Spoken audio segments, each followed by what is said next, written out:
mort ce mois de janvier. Un frisson m'envahit et me glace. Emra a appelé cette nuit-là. Notre grand-mère nous a quittés. Le matin, au cimetière, dans le Buzulanais, les femmes l'ont lavé, préparé, puis sont venues nous chercher pour les derniers adieux. J'ai dit adieu à son corps figé, posé un baiser sur ses joues. Avec toutes les femmes réunies, nous attendons, debout, dans le coin le plus reculé de la mosquée. Soudain, quelqu'un se détache du groupe des hommes et se précipite vers nous. Comment s'appellent les parents de Tante Zéher? La réponse tarde à venir. Un silence. Ma tante Zéra finit par rompre ce silence. Le nom de son père est Hussein, celui de sa mère, Esma. Ma tante pointe son regard vers moi, comme pour demander mon assentiment. Pendant que l'homme rejoint le groupe, des paroles s'échappent de mes lèvres. Mais non, ce n'est pas vrai. Le nom de sa mère n'est pas Esma, mais Iskouhi. Son père ne s'appelait pas Hussein, mais Hovanes. L'homme se retourne en entendant ma protestation. Mes tantes fondent en larmes et toutes les femmes se joignent à leurs pleurs. Je prends alors conscience que renouveler ma déclaration va aggraver cet état de confusion. Je me tais. L'humiliation est trop forte. Je pleure en silence, tête baissée, voyant que même dans ces circonstances, nous persistons à dissimuler. Elle ne s'appelait pas Seher, mais Horanouch. Moi-même, je ne l'avais appris que très tard.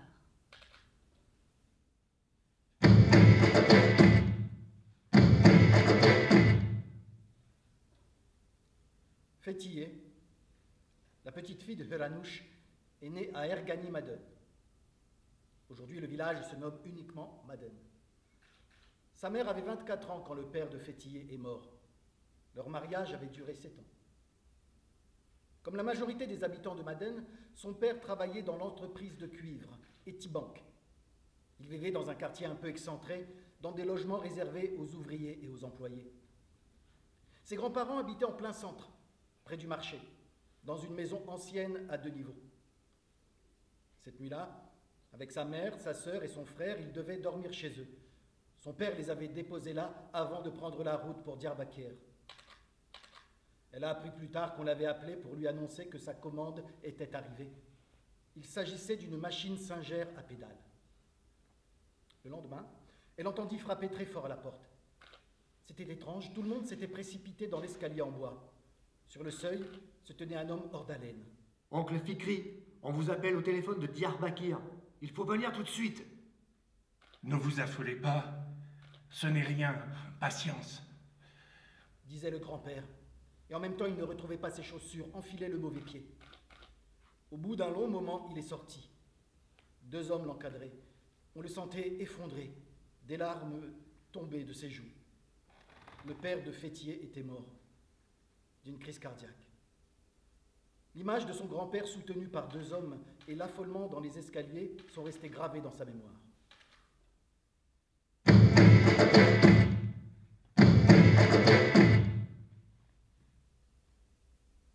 Grand-père Fikri était un homme joyeux, sympathique et bienveillant. Manger était son plus grand plaisir dans la vie. Quand il allait chez le boucher, il lui arrivait parfois de demander l'aide d'un porteur pour ramener ses achats à la maison. Son unité de mesure n'était pas le prix, mais la quantité de viande correspondante. Il comparait tout avec le prix de la viande. Tu as payé combien pour cette chemise? Oh là là, vous gaspillez de l'argent pour des chiffons. C'est pas dommage, ça aurait fait tant de kilos de viande. Partout où nous allions, nous avions pour consigne de nous informer sur le prix de la viande. En cas d'oubli, on inventait un prix probable pour ne pas le laisser dans l'incertitude. La faim seule le rendait irascible. Pendant le ramadan, avant l'heure de rupture du jeûne, à part ma grand-mère, personne ne s'aventurait trop près de lui. Pour échapper à ces colères mémorables, on le réveillait au dernier moment. Il se lavait le visage et passait directement à table. Nous, les enfants, nous faisions le guet pour annoncer la prière ou le coup de canon. Il était assis, prenait une cuillère de soupe l'approchait de sa bouche et attendait nos cris. Grand-père, la prière est dite.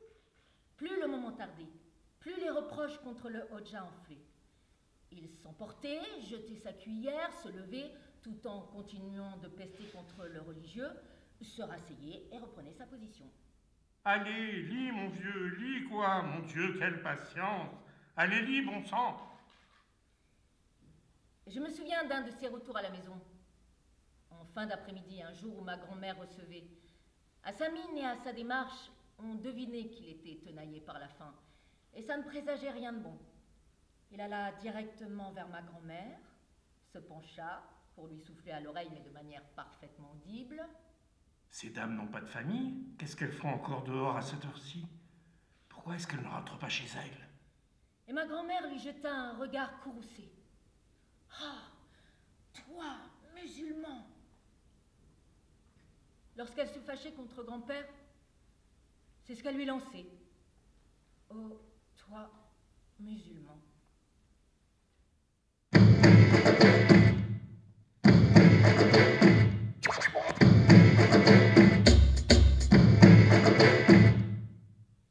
Sergent CR.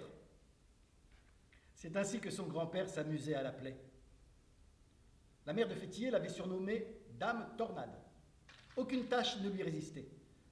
On la voyait rouler des cigarettes pour son grand-père et les ranger dans la boîte argentée, poser des ventouses sur son dos quand il avait pris froid, verser le plomb fondu contre le mauvais œil, tisser des couvertures et des tapis, et ses talents culinaires atteignaient des sommets.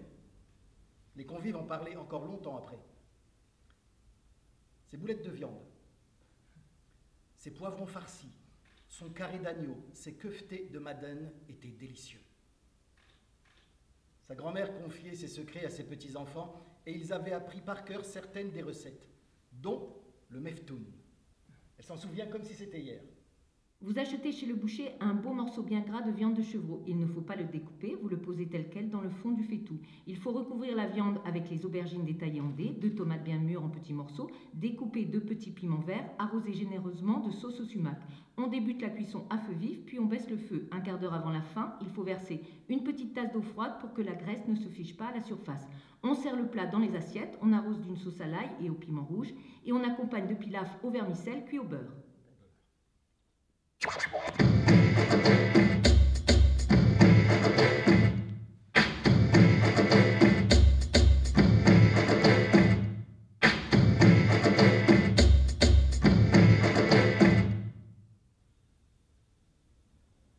Après la mort de mon père, je n'ai plus jamais reçu de cadeau.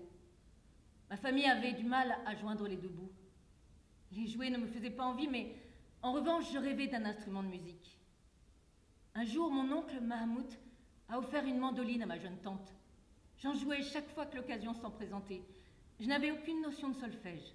Elle jouait à l'oreille. Andan chantait de sa jolie voix et Halouk assurait le rythme en tapant sur le fond d'un bidon de margarine Vita vide. Dans la journée, il répétait les chansons préférées de la famille pour les donner en concert le soir. Tout le monde chantait et moi je jouais. Mais je n'ai jamais entendu ma grand-mère chanter.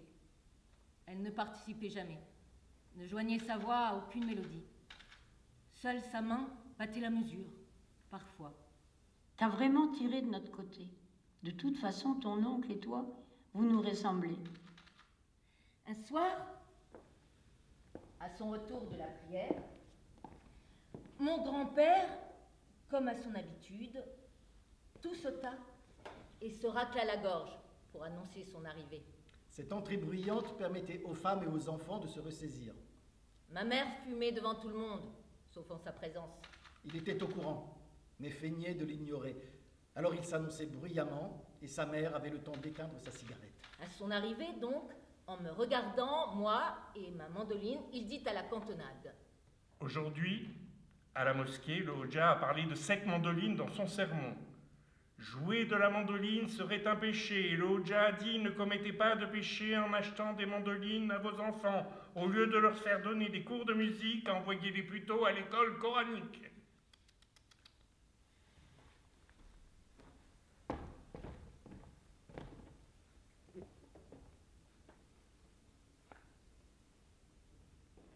C'est bien le Hodja qui a dit tout ça?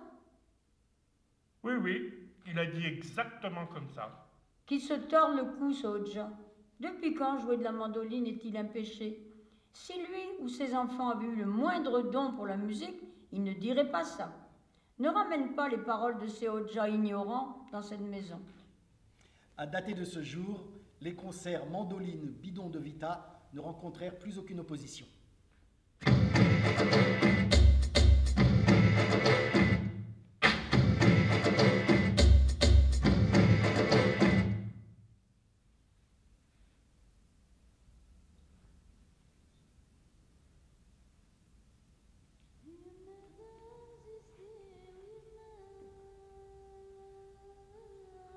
Nous devions nous retrouver au cimetière dans la matinée. Le service funéraire de l'hôpital y avait transporté ma grand-mère. Selon la coutume, son corps devait être lavé et mis dans un linceul. Pendant le rituel du lavement, seule la présence des femmes était autorisée. À l'intérieur, 4 femmes s'évertuaient à accomplir le rituel de leur mieux, afin de mériter un bon pourboire. Elles récitaient les prières à voix haute, tout en faisant mousser le savon avec des gants doux, puis rincer le corps à grande eau. Elles répétaient cette opération, encore et encore, sans nous quitter du regard. Ma grand-mère était une maniaque de la propreté. Je suis sûre qu'à cet instant, si elle avait pu lever la tête, elle aurait sermonné la femme qui la savonnait. Ne me passe pas ce gant comme si tu me caressais la peau. Il faut frotter pour faire sortir toute la saleté. Je sens encore aujourd'hui l'odeur de propre que répandait dans l'atmosphère le linge en train de bouillir. Dame Seher et ses filles étendaient fièrement le blanc. Le parfum de cette lessive séchant au grand air et son éclat était réputé à Madeleine. Elle ne supportait pas les gens sales ou désordonnés. Il suffit d'un morceau de savon, ma fille. J'avais en horreur les journées au hammam. Et grand-mère soutenait que les bains à la maison étaient insuffisants pour éliminer la crasse. Et malgré nos refus et nos protestations, elle nous traînait de force au bain public. Toutefois, les retours du hammam restent parmi mes plus beaux souvenirs. À peine entrée dans la maison, tout propre, sentant bon le savon, il nous suffisait d'allumer le réchaud mis en place bien à l'avance, avec les allumettes posées devant, et tout doucement, l'eau se mettait à bouillir dans la théière qui attendait perchée au-dessus, et on s'installait sur les divans pour somnoler comme des petits chats. Un soir, pensant que nous étions endormis, une conversation à voix basse a attiré mon attention. J'ai tendu l'oreille et j'ai reconnu la voix de ma grand-mère. Ma fille, tu es jeune et belle, remarie-toi. Si quelqu'un de convenable qui parle à ton cœur se présente, n'hésite pas et ne t'inquiète pas pour tes enfants. Je m'en occuperai. Marie-toi, ne gâche pas ta jeunesse. Je n'ai jamais su si ma mère avait vraiment voulu se remarier ou non. L'idée d'être délaissée par elle m'avait plongée dans une angoisse profonde. Je ne pouvais me confier à personne et je passais des nuits sans dormir. En fin de compte, elle ne s'est jamais remariée. Aujourd'hui, avec le recul, j'analyse autrement l'attitude de ma grand-mère. Dans l'atmosphère conservatrice et oppressante de ce bourg, elle encourageait ma mère, une veuve, à vivre librement et choisir par elle-même.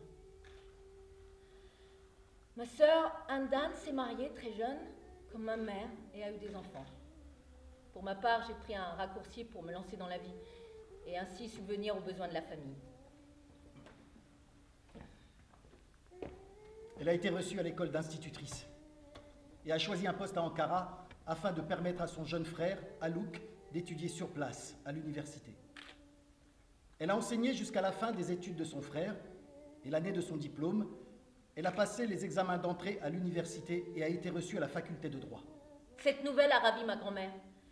Elle m'a toujours soutenue en secret dans mes choix politiques et dans mon opposition au régime du pays. Elle s'inquiétait pour moi, mais elle me soutenait. Tout cela ne faisait que conforter la profonde confiance qu'elle m'accordait. Fétillier termine ses études de droit et devient avocate. Son histoire personnelle l'amène à s'intéresser aux injustices, aux préjudices infligés aux non-musulmans. Elle se spécialise en droit des minorités. Militante des droits de la personne, elle défend le journaliste arménien de Turquie, Hrant Dink, quand il est accusé d'avoir insulté l'identité turque. Elle devient son amie, et lorsqu'il est assassiné devant son journal Agos, le 19 janvier 2007, elle mène un dur combat afin de faire éclater la vérité dans cette affaire. Il est clair que ceux qui se sont efforcés de m'isoler, de m'affaiblir et de m'ôter toute possibilité de me défendre ont gagné.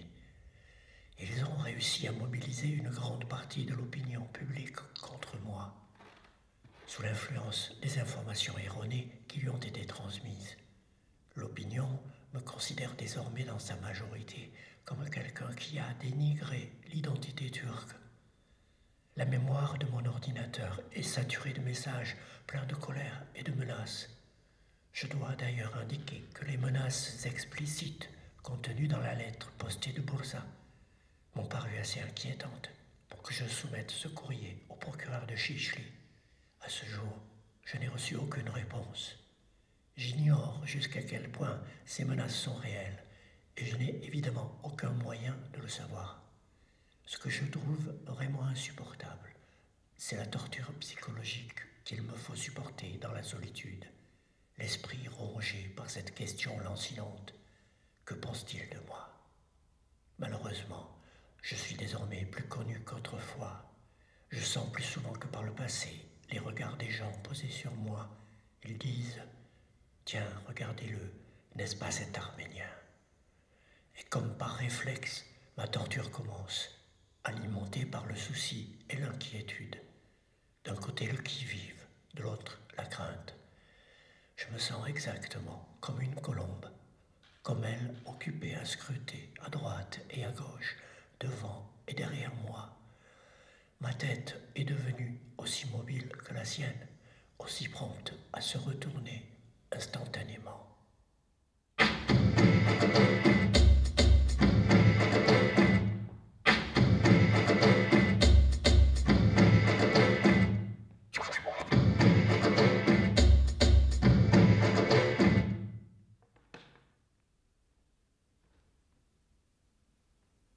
La cérémonie des obsèques de ma grand-mère s'est déroulée en présence de la foule des fidèles qui sortaient de la prière.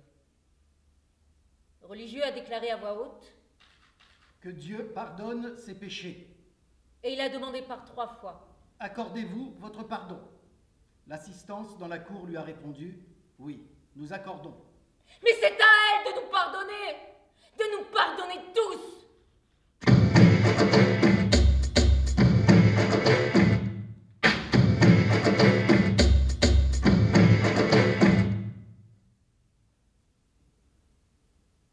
Un jour que ma grand-mère vivait chez nous à Ankara, elle m'a appelée auprès d'elle. Si tu n'es pas trop occupé, viens un peu près de moi. J'ai quelque chose à te dire. Tu sais, ma mère, mon père et mon frère sont en Amérique. Ton oncle a perdu leur adresse. Il n'y a que toi qui puisses les retrouver. Retrouve-les. Tu veux dire que nous avons de la famille aux États-Unis? Je ne connais pas leur adresse, mais je sais qu'ils habitent New York. D'accord. Mais pourquoi sont-ils partis en Amérique? Ils sont partis. Quand ça? Quand j'étais très petite, à ce moment-là. Je veux bien. Mais pourquoi est-ce qu'ils ne t'ont pas emmenée? J'allais y aller, mais ton oncle a perturbé nos relations. Il a perdu les adresses.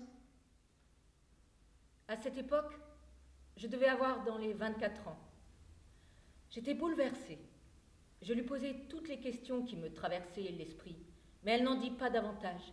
J'ai essayé des jours durant de lui soutirer d'autres informations, mais je ne suis rien de plus.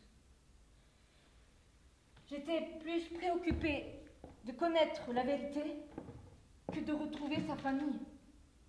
Nous pensions depuis toujours que grand-père et grand-mère étaient cousins, mais ce n'était pas vrai. Qu'elle était de Tchernik, mais c'était faux. Une grande partie de ce que nous savions depuis toujours se révélait faux. C'est bien plus tard qu'elle comprit que sa grand-mère aurait voulu se libérer de ce fardeau, raconter ce qu'elle n'avait dit à personne. Mais elle était convaincue que c'était dangereux pour sa petite fille. Elle essayait de la protéger à sa façon. Fétillé a insisté longtemps pour qu'elle raconte de nouveau. Elle a fini par en dire un peu plus. Elle s'interrompait souvent, reprenait sur son insistance, mais sans donner d'éclaircissement. Elle se refusait à exprimer ses pensées, ses sentiments.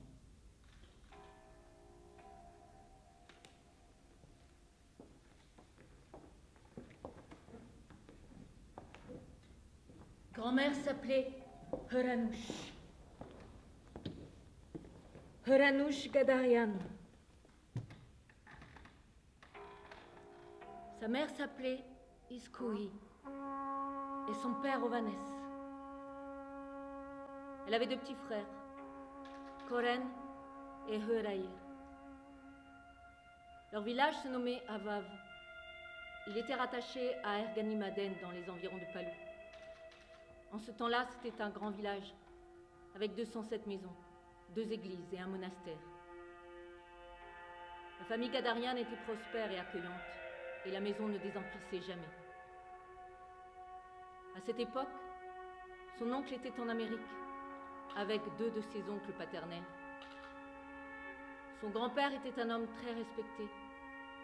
C'était un enseignant. On venait le consulter de tous les villages alentours. Il avait la réputation d'un homme bon, dont la parole comptait. Cette année-là, elle avait réussi sa 3e année. Elle était douée pour les études et aussi très attirée par la musique. Elle adorait chanter avec ses frères et ses cousins. Elle avait 9 ans. La chaleur s'installait et les récoltes s'annonçaient. On était en avril 1915. Un jour, les gendarmes ont envahi le village. Tous les hommes majeurs ont été rassemblés sur la place et attachés, 2 par 2. Parmi eux, il y avait ses grands-pères et ses oncles. Les gendarmes les tiraient et les frappaient à coups de crosse. Ils les ont emmenés. On ne les a plus jamais revus. Les femmes et les enfants étaient restés sur la place, pétrifiés par ce qu'ils avaient vu. Incapables de rentrer chez eux, ils pleuraient ensemble, se révoltaient ou se lamentaient. Certains interrogeaient les anciens sur les attaques qu'ils avaient subies il y a 20 ans. La belle-mère d'Iskoui raconta que oui, ils avaient déjà souffert de ce genre d'agression, qu'il y avait eu des morts, qu'ils avaient tous été déplacés, et quand ils étaient rentrés au village, tout avait été détruit. Mais ils avaient reconstruit encore plus beau et plus résistant. Tout rentrera dans l'ordre, disait-elle. Ceux qui sont partis reviendront. Iskouhi, la mère de Horanouch, avait 9 ans au moment de ces événements. Mais forte de ses souvenirs d'enfance, elle pressentait combien le danger était autre. Les hommes emmenés et rassemblés de cette façon ne pouvaient pas revenir. Elle réunit ses sœurs, leur demanda de se couper les cheveux, de chercher à s'en les dire, de se vêtir de frusques qui n'attirent pas l'attention. Elles coupèrent toutes leurs épaisses nattes et suivirent les consignes de leurs sœurs. Sauf Siranouche, la plus jeune. Elle refusait catégoriquement de se couper les cheveux. Ce même soir, un groupe d'hommes est venu au village pour enlever les plus belles jeunes filles, dont Siranouche. Les témoins ont raconté comment ils l'avaient emmenée, en la traînant par ses longs cheveux qu'il tenait bien serrés enroulés dans une main. Iskoui avait appris que certains villages n'avaient pas été attaqués par les gendarmes. Une de ses belles-sœurs habitait l'un d'eux. Elle s'est réfugiée auprès d'elle avec ses 3 enfants. Peu de temps après, les gendarmes sont venus là aussi. Ils les ont tous rassemblés pour les emmener à Palou.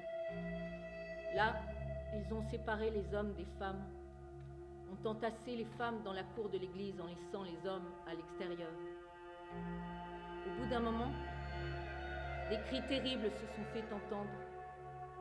Les murs de la cour étaient hauts. Les femmes et les enfants ne pouvaient pas voir ce qui se passait derrière. Paralysés, ils se regardaient, les yeux écarquillés d'effroi. Heuranouch, agrippée aux jupes de sa mère, avait peur, mais elle ne pouvait réprimer son envie de savoir. Elle s'est approchée d'une fillette qui était montée sur les épaules d'une autre pour comprendre ce qui se passait au dehors. Une fois redescendue, il a fallu beaucoup de temps à la fillette avant qu'elle puisse raconter ce qu'elle avait vu. Grand-mère dit qu'elle n'oubliera plus, jusqu'à la fin de ses jours, ce qu'elle avait entendu ce jour-là. Ils égorgent les hommes et les jettent dans le fleuve. Quand les cris se sont arrêtés après un long moment, la porte à 2 battants s'est ouverte. La foule entassée dans la cour est sortie, encadrée par les gendarmes. Ils quittèrent Palou et on leur annonça que l'autorisation de rentrer au village était accordée. Ils devaient tous rentrer chez eux. En arrivant, ils ont retrouvé leur maison dévastée et pillée par les villageois des alentours. Les femmes savaient qu'il ne leur serait pas permis de vivre le temps du deuil des hommes. Elles se précipitèrent dans les champs et dans les vergers pour rassembler de quoi tenir quelques jours. Elles n'eurent pas le temps de s'organiser que déjà les gendarmes étaient de retour dans le village. Toute la population allait être déportée, y compris les personnes malades. L'ordre devait être exécuté sur le champ. C'est là qu'a commencé la longue marche vers la mort. Tout au long du chemin, le petit Heureir attaché dans son dos, Iskoui tenait fermement Heuranouch et Koren par la main. Elle courait plus qu'elle ne marchait. Elle ne voulait surtout pas qu'ils restent derrière. Elle les tirait par le bras et marchait le plus vite possible. On entendait des cris et des appels, mais elle les empêchait de regarder derrière et accélérer le pas. Une de ses tantes était mal en point. Elle était enceinte et ne pouvait plus marcher. Les gendarmes l'ont passée à la baïonnette et jeté son cadavre sur le bas-côté. Tout le long de la route, les malades, les vieillards, tous ceux qui ne pouvaient plus avancer étaient exécutés et abandonnés. Après avoir passé le pont de Madène, à Avler, Heuranouch a vu sa grand-mère paternelle jeter à l'eau 2 de ses petits-enfants. Leurs parents avaient été assassinés et les petites ne pouvaient plus marcher. L'une des 2 coula à pic, mais l'autre refit surface. Sa grand-mère enfonça sa tête sous l'eau. L'enfant essaya de ressortir. Elle vit la lumière du jour pour la dernière fois. Sa grand-mère se jeta à son tour dans les flots. Elle fut emportée et disparut. Ce jour-là, la grand-mère de Fétillé raconta cet événement à plusieurs reprises. Elle fit de même pendant des années. Et à chaque fois, un long silence suivait le récit. Pendant qu'elle racontait ces épisodes insoutenables, sa grand-mère ne la regardait pas. Les yeux rivés sur un coin du tapis, elle lui serrait la main dans sa main gauche et faisait continuellement le même geste de la main droite, de la cuisse vers le genou, comme si elle repassait ou lissait sa jupe. Parfois, elle levait les yeux au ciel pour sonder sa mémoire et raconter. Elle avait gardé le silence et enseveli ces événements depuis tant d'années. Les déportés devaient faire une halte à Tchermik pour la nuit. Nombre d'enfants étaient morts en route, mais Iskoui avait réussi à regarder les siens en vie jusque-là. En arrivant dans la ville épuisés et assoiffés, ils s'effondrèrent à bout de force. Aussitôt, les habitants de Tchermik les entourèrent. Ils leur proposaient du pain ou de l'eau contre des bijoux ou de l'argent, mais ils n'avaient plus rien. Autour d'eux, il y avait de plus en plus de monde, l'attroupement grandissait. Certains les regardaient avec compassion, d'autres avec dégoût, d'autres encore examinaient les enfants, ils allaient en choisir un. Un caporal à cheval s'approcha, il voulait prendre Heuranouch. Malgré son extrême épuisement, Iskoui bondit pour cacher ses enfants derrière elle. Sa mère et sa tante essayaient de la persuader de les donner à ces hommes pour qu'ils aient la vie sauve, mais elle hurlait qu'elle ne les laisserait pas. Tout à coup, des gens se ruèrent sur les 2 enfants pour les arracher des bras de leur mère. Elle se jeta en avant, mais le cavalier avait déjà saisi Heuranouch. Dans un ultime élan, elle parvint à la hauteur du cheval, saisit le pied du cavalier d'une main et de l'autre main, elle tirait son enfant vers elle. Le cavalier la frappait à coups de fouet, mais malgré la violence de la douleur, Iskoui tenait fermement la main de sa fille, la tirait de toutes ses forces, maudissait le cavalier ou le suppliait par moments. Soudain, le petit Heureir éclata en sanglots. Sa mère a alors tourné la tête un instant, pensant qu'il était en danger, juste le temps pour le cavalier de cravacher son cheval et d'emporter son enfant.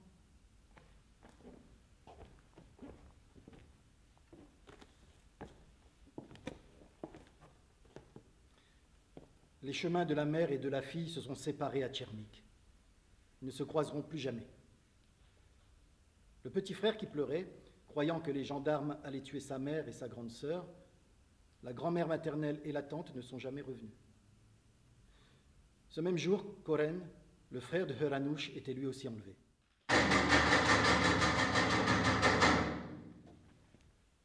On frappa à la porte. Nous avions de la visite. Grand-mère s'arrêta de parler. De toute façon, je n'avais plus la force d'en entendre davantage.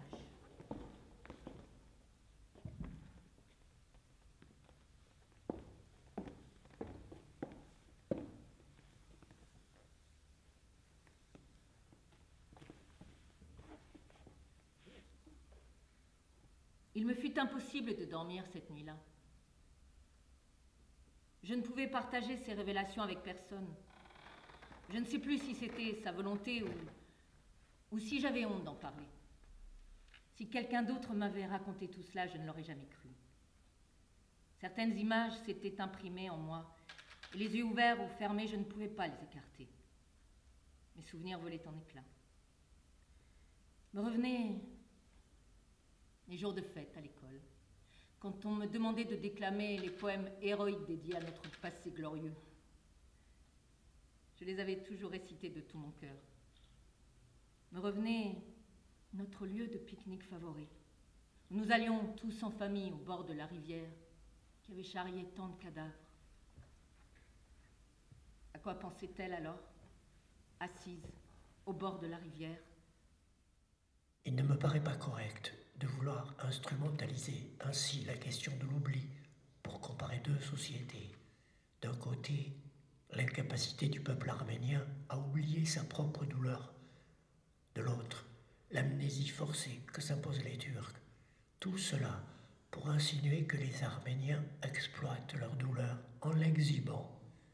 De telles comparaisons sont injustes et malvenues, et le moins que l'on puisse dire est qu'elles sont fautives dans la mesure où elles ne tiennent pas compte de l'expérience vécue. Aucune douleur ne peut être niée sous prétexte de l'existence d'une autre douleur. Le refoulement de la mémoire de l'un ne justifie pas d'anéantir celle de l'autre.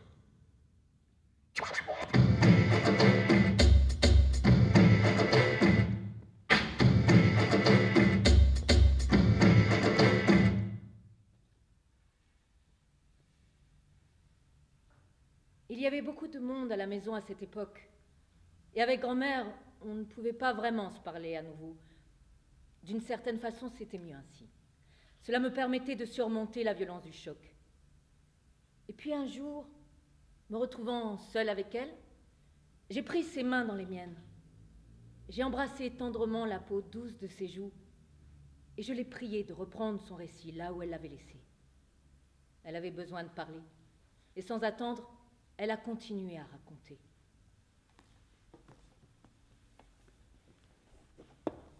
On a emmené Heranush dans un verger.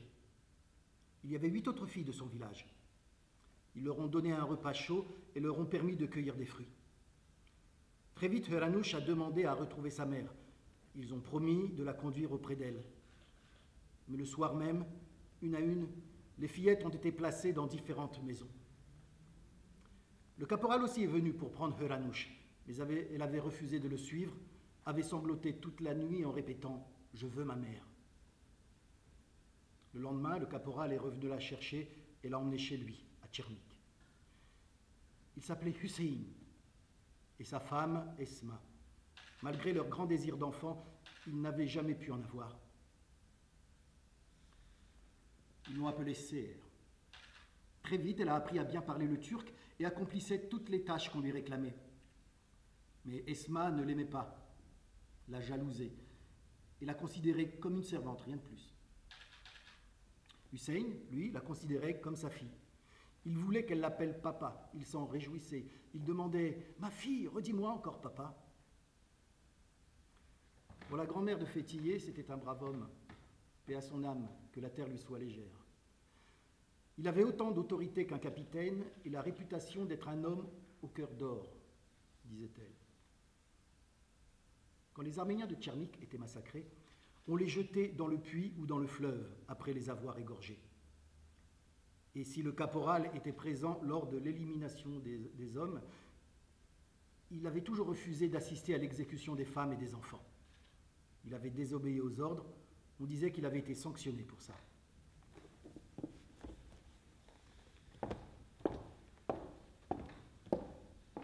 Lorsqu'on éliminait les hommes et qu'on les jetait dans le puits, le cœur si tendre du caporal n'a-t-il pas souffert? Qu'est-ce que j'en sais?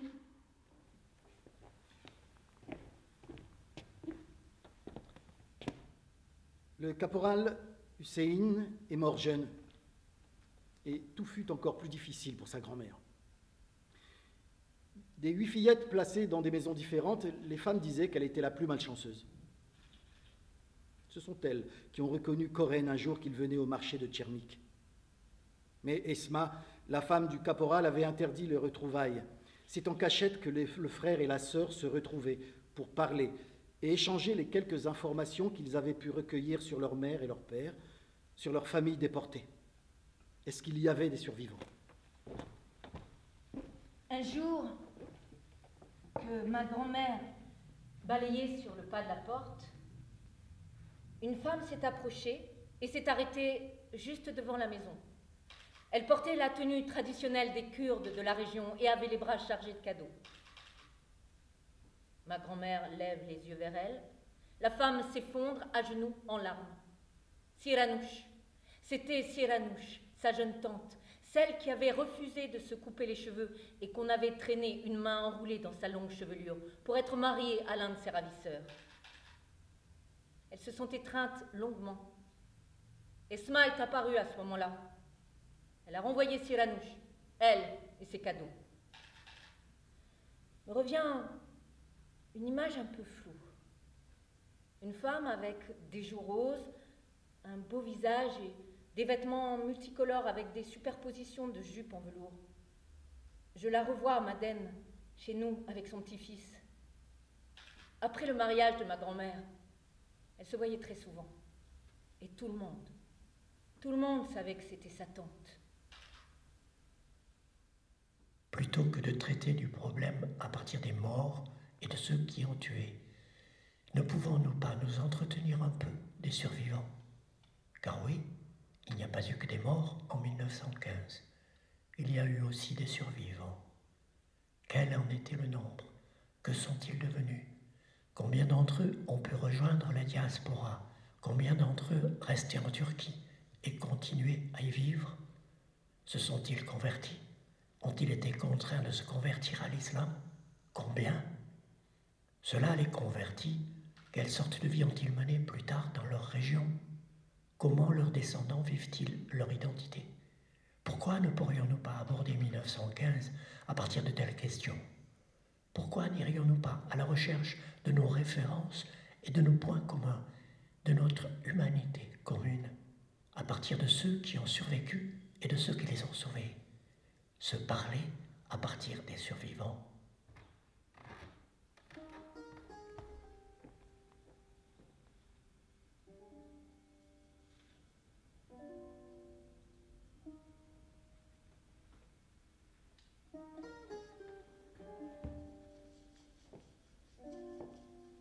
« 15 ans. C'était l'âge du grand-père de Fétillé quand il a été marié à sa grand-mère. Elle en avait 16. Il venait de perdre ses parents. Il était le neveu d'Esma, la femme du caporal. À l'époque, Fikri était un gamin seul, désœuvré, irréfléchi, paresseux. Et pour qu'il ne traîne plus avec les autres garnements du village, ils ont décidé de le marier à la grand-mère de Fétillé, histoire de le brider un peu. Ils ont eu 5 enfants.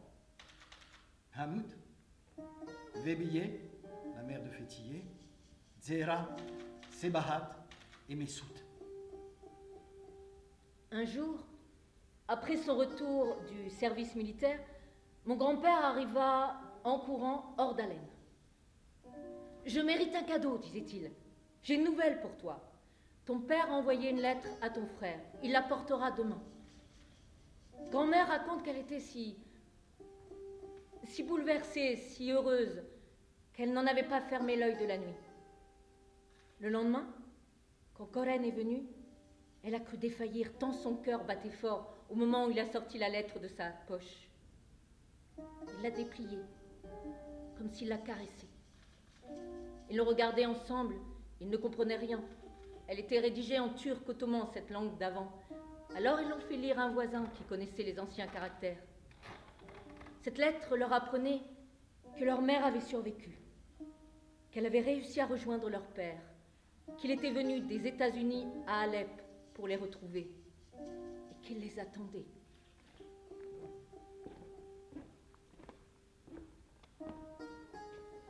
Il s'appelait Hovannes, le père de Heranush.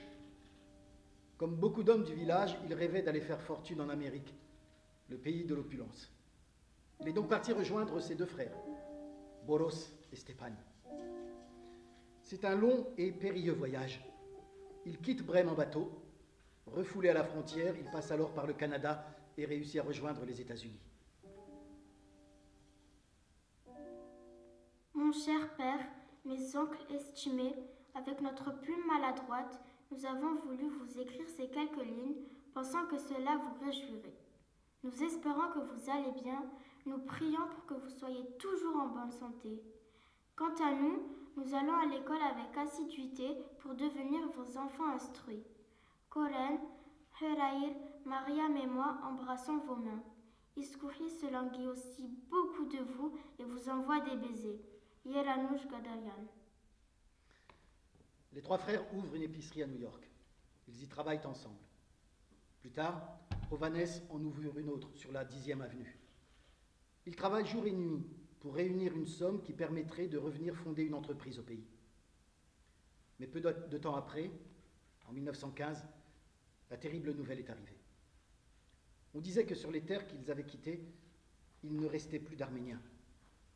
Que parmi les déportés de leur village, un petit nombre avait réussi à rejoindre Alep. La plupart d'entre eux avaient été massacrés. Ils organisent alors des levées de fonds pour aider les rescapés confrontés à la faim et au dénuement. Ils étaient comme fous. Ils n'avaient plus aucune nouvelle de leur famille. Bientôt, la Croix-Rouge publie des listes de rescapés. Ils ne s'éloignaient plus des locaux de l'organisation. Un jour, Hovannes apprend que son épouse est vivante. Elle se trouve en Syrie. Il leur faudra attendre l'année 1920 pour être réunis. 5 années avant de se retrouver, avant de tomber dans les bras l'un de l'autre et de rester enlacés pour pleurer leurs enfants disparus et tous leurs proches. Et attendre encore 8 ans avant d'apprendre que 2 enfants sont vivants, Heranush et Koren.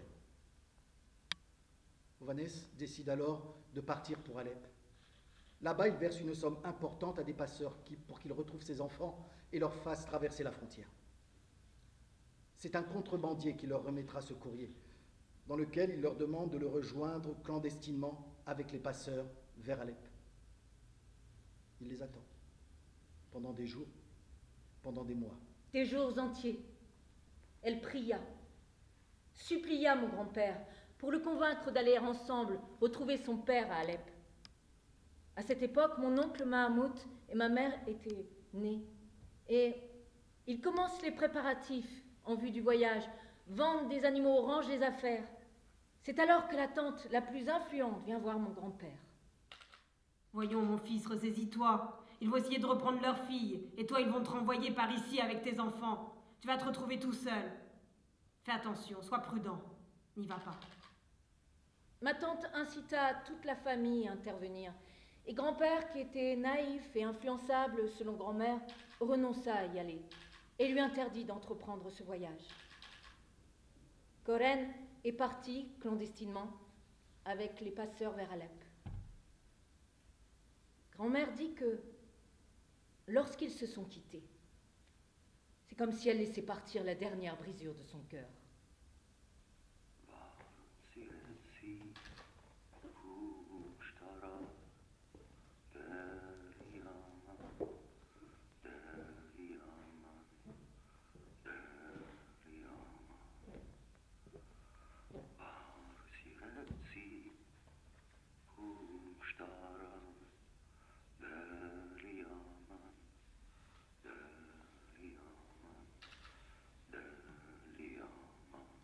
Des années ont passé. Euranouche avait perdu tout espoir lorsqu'elle reçoit une lettre de Koren.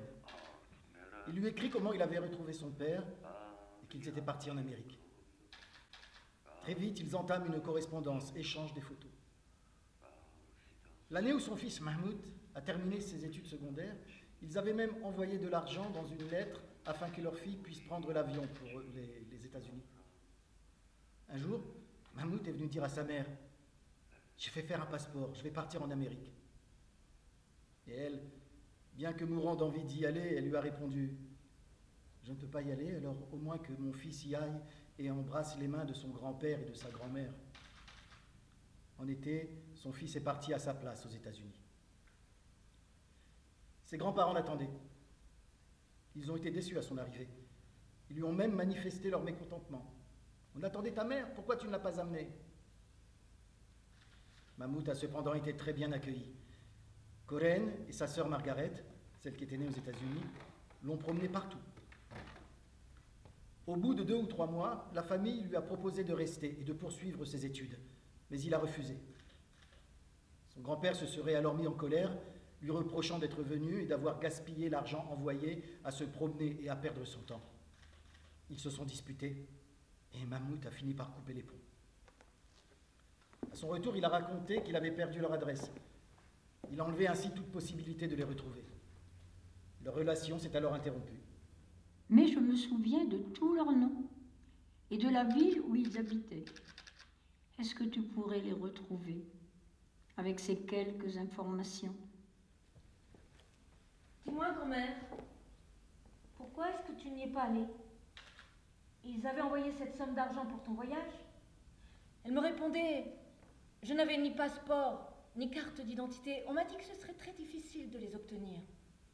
Mais grand-mère, tu n'avais besoin de personne pour faire un passeport. Si tu avais voulu, tu aurais pu tout faire toi-même. Pourquoi est-ce que tu ne t'en es pas occupée? Je n'en sais rien, répondait-elle, lorsque j'évoquais des sujets qu'elle ne voulait pas aborder ou explorer. Elle répondait toujours de la même façon. Je n'en sais rien. Pourquoi cette femme, qui tout au long de sa vie avait su faire face à des difficultés inouïes, se retrouvait-elle désarmée lorsque sa famille ou son identité était remise en question? Pourquoi était-elle à ce point désemparée lorsqu'elle devait se défendre et affirmer ses désirs?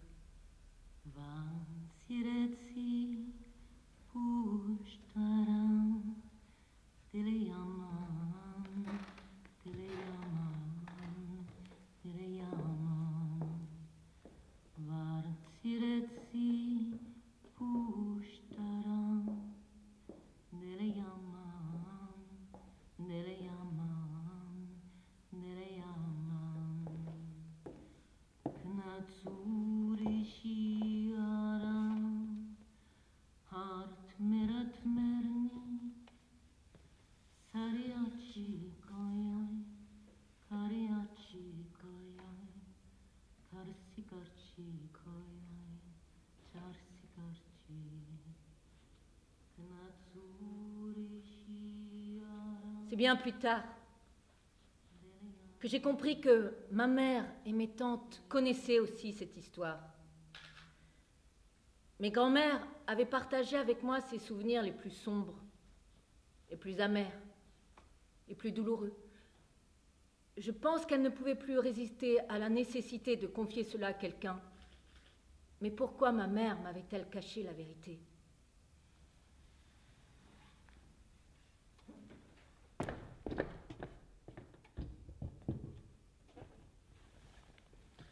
Sa mère lui répondait qu'elle ne leur racontait rien non plus. Ce sont d'autres gens qui leur avaient parlé de certains événements. On leur avait dit que leur mère était arménienne et que ses parents l'avaient laissée ici et qu'ils étaient partis en Amérique. Et le sujet était immédiatement clos. Ils avaient compris qu'il ne fallait plus en parler et ils n'en avaient plus jamais parlé. Enfant, quand ils se chamaillaient avec les gamins du quartier, ils se faisaient traiter de rejetons convertis. Ça mettait leur mère hors d'elle. Alors elle se couvrait la tête et allait directement chez les voisins. Là, elle parlementait, débattait gentiment ou en se querellant, jusqu'à ce que les enfants renoncent à les traiter ainsi. Il ne le disait plus, mais ne l'oubliait pas. Elle raconta aussi à Fétillé l'histoire de son oncle Mahmoud, à qui on avait refusé, malgré son bon niveau, d'intégrer l'école militaire parce que sur les papiers d'identité de sa mère, il était inscrit « converti ». Cela causa beaucoup de peine à ta grand-mère, lui disait-elle. Cela se passe en 1918, du temps où tout le monde fuyait en tous sens, les uns agrippés aux autres autour d'un même désespoir. Un homme avait échappé à grand-peine aux événements, s'était réfugié dans le village d'Ismaël, où il avait trouvé sa place parmi les villageois. Cet homme vivait semblable au lézard. Cet homme disparaissait dans un trou de l'étable aussitôt qu'il entendait un bruit. Cet homme de temps en temps se montrait à la lumière du jour. Cet homme de temps en temps allait rejoindre les gens capables de compassion et donnait un coup de main aux moissons sans ménager sa peine. Les paysans lui avaient trouvé un nouveau prénom, Abdullah. Abdullah, qui veut dire envoyé de Dieu. Abdullah. Abdullah, qui veut dire envoyé de Dieu. Mais celui-ci vivait dans un trou, oublié de Dieu. Le temps passa jusqu'au jour où Mémo, le troisième fils d'Ismaël, le surprit en train d'uriner au pied de son mur. Le garçon se penchant en scrutant le sexe d'Abdullah, puis il s'enfuit d'un bond en criant « Venez voir, vite, venez voir Abdullah. J'ai vu la sienne, je l'ai vue. Elle a une carapace, je vous jure. Elle a une carapace !» Les gens disent que la fuite d'Abdullah, depuis le pied du mur jusqu'à son abri, fut semblable à celle de lézard. Jeunes et vieux se rassemblèrent pour jeter des pierres sur les tables. « Sors de là, infidèle !» criait-il. « Sors de là, nous savons maintenant qui tu es !» Un peu plus tard, il y a encore des cris et des bruits de pas. La porte de l'étable s'ouvrit et le premier qui pénétra à l'intérieur fut Ismaël, qui avait toujours protégé Abdullah. « Où es-tu, Abdullah ? Si tu veux que je te sauve, viens me serrer la main. » Abdullah tendit la main et Ismaël en fit autant, mais il la retira aussitôt au contact d'un morceau de peau ensanglanté, puis il se retourna vers ceux qui étaient restés en arrière. « Maintenant, allez-vous-en, dit-il, pauvre gars, laissons-le tranquille. »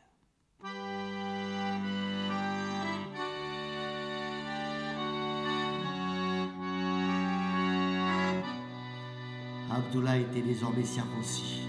Ils ne le touchèrent jamais plus.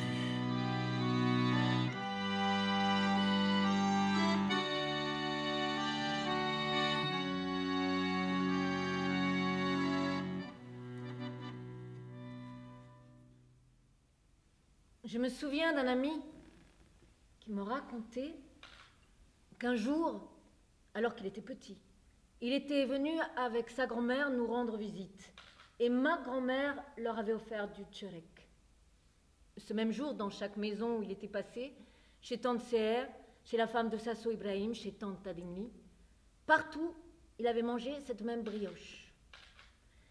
Partout, il avait mangé cette brioche parfumée au maleb, dorée au jaune d'œuf et décorée de graines de nigel que nous aimions tant. J'ignorais jusque-là qu'à Madène, des femmes ayant un passé commun préparaient aussi du tchérek et en offraient à leurs invités. Ce jour était en fait le jour de Pâques. En secret, ces femmes faisaient vivre une tradition sans rien dire à leurs enfants et à leurs petits-enfants. En silence, elles célébraient les traditions. On les appelait les restes de l'épée. En cette année 2004, quand je vois le titre de Yenichak, regardez-moi cet Arménien, je me dis que certaines personnes sont à nouveau parties à la chasse aux lézards. Et moi, je me sens comme Abdullah le lézard.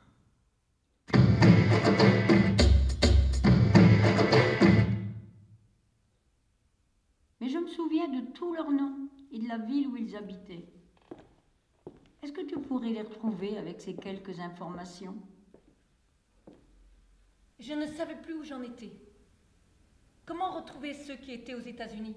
Comment rétablir la vérité et révéler les dissimulations?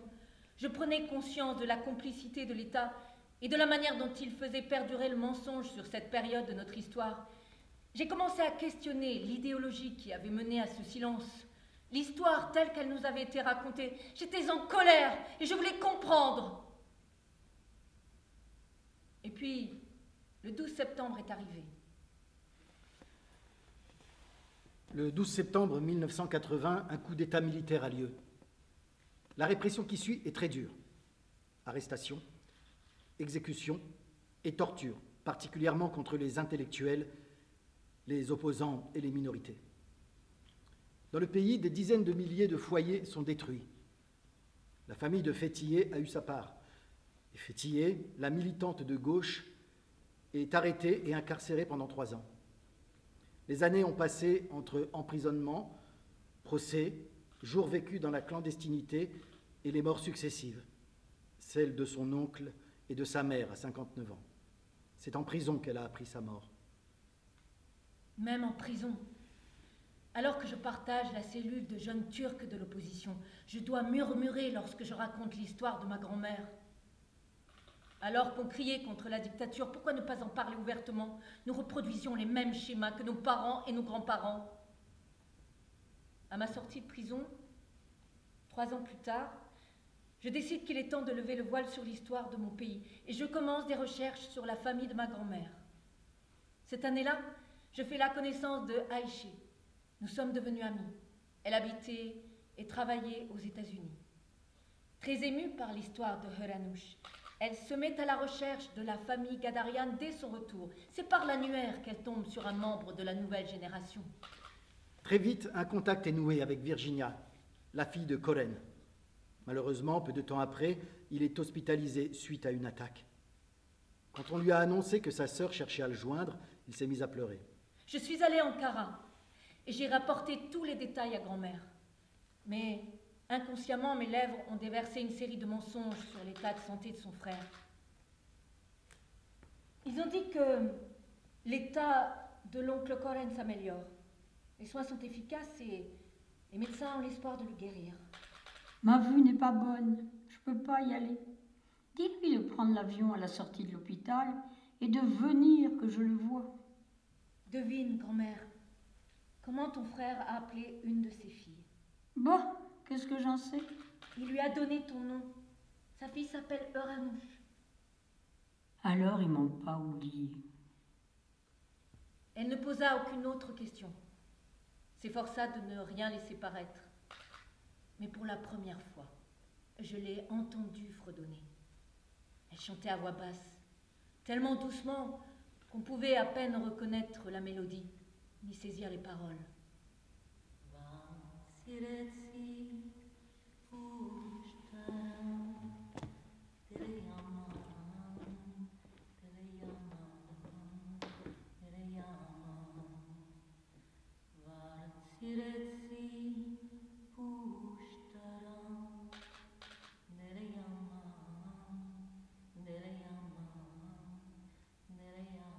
Ce jour-là et le lendemain, à chaque sonnerie, sa grand-mère sursautait et se précipitait droit sur le téléphone. Si elle arrivait avant les autres, elle ne décrochait pas, attendait. Et puis elle écoutait en essayant de deviner qui était l'interlocuteur. Cet appel tant attendu n'est jamais arrivé. L'oncle Koren est mort à l'hôpital. Ses filles ont coupé les ponts avec l'amie américaine de Fétillier. Personne n'a appelé et tout lien a été à nouveau rompu.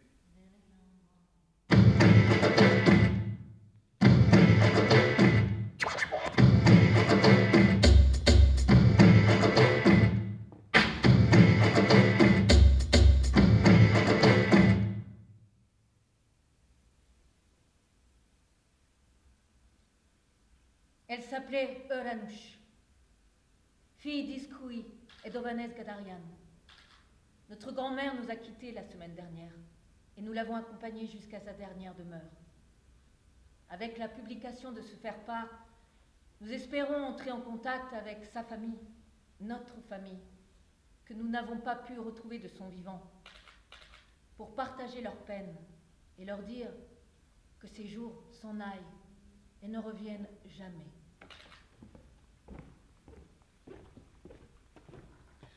Ce faire-part de décès a paru dans l'hebdomadaire Agos le 11 février 2000. Le 18 février, il était repris dans le quotidien Harach, à Paris. Ces informations attirèrent l'attention d'un archevêque, lointain cousin des Gadarian. Il décida alors de partir à leur recherche et réussit à retrouver Margaret, la petite sœur de Heranush, celle qui était née aux États-Unis et qu'elle n'avait jamais connue. Un jour, Randink m'appelle depuis la rédaction d'Agos et me dit de passer au journal car ma famille des États-Unis me cherche. J'étais dehors, il pleuvait. Je ne me souviens plus de notre conversation ni comment j'ai éteint mon téléphone. Je suis restée là au milieu de la rue.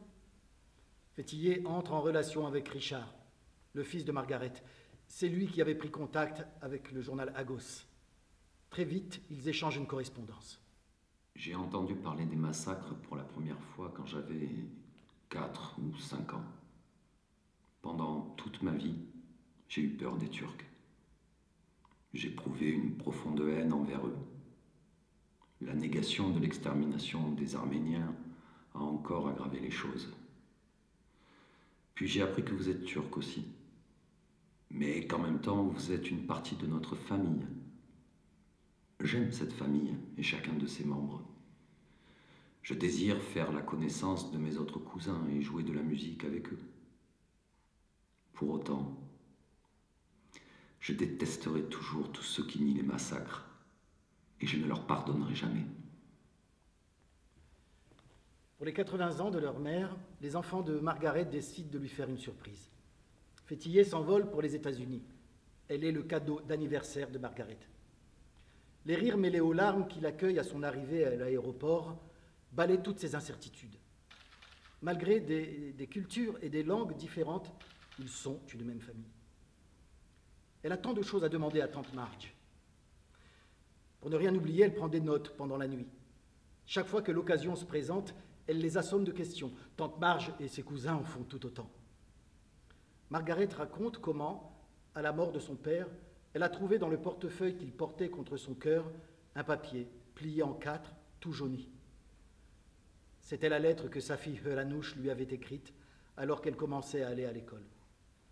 Peu à peu, Fétillé recolle les morceaux du puzzle familial.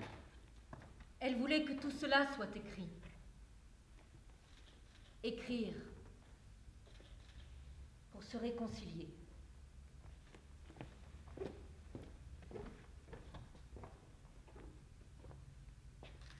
En 2004 paraît Le livre de ma grand-mère.